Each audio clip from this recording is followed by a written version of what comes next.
मैं इज़राइल को यूँ ही नहीं सबसे स्मार्ट कंट्री कहता हूँ, इसके पीछे बहुत बड़ा कारण है।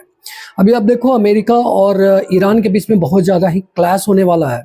ऐसा लग रहा है मान के चलो कि आज या न कल अमेरिका का अटैक ईरान के ऊपर हो जाएगा। लेकिन इससे पहले अमेरिका और इज़राइल के द्वारा एक नया रणनीति बनाया जाता है। इज़राइल और ईरान के बीच में पर्दे के पीछे एक टाई अप होता है कि न तो इज़राइल ईरान के ऊपर अटैक करेगा और न ही ईरान इज़राइल के ऊपर अटैक करेगा। इस डील में बेसिकली फ़ायदा किसे होना है? तो अगर हम देखें तो फ़ायदा ज़्यादातर अगर देखा जाए तो इज़राइल को होने वाला है। इसके पीछे का कारण क्या है?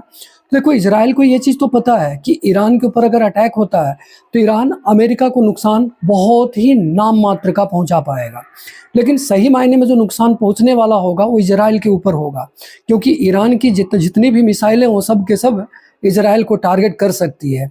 इसीलिए इज़राइल अपने आप को इस युद्ध से साइड कर लेता है कि ईरान की तरफ से तबाही के मिसाइल जो छोड़े जाएंगे वो किसी भी तरीके से इज़राइल को नुकसान ना पहुंचाए।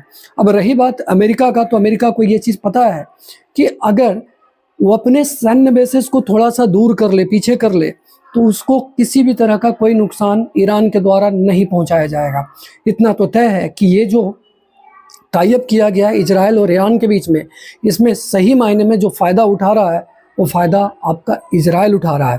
अमेरिका की ही रणनीति का ये हिस्सा होगा, तभी इजराइल के द्वारा इस तरह का टाई अप किया गया है ईरान के द्वारा।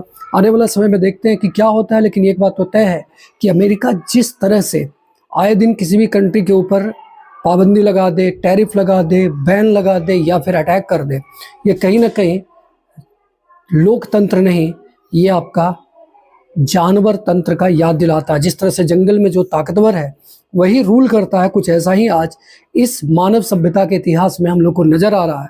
और कहीं ना कहीं ये आपका दुनिया का दूसरा वर्ल्ड वार, तीसरा वर्ल्ड वार करा न दे।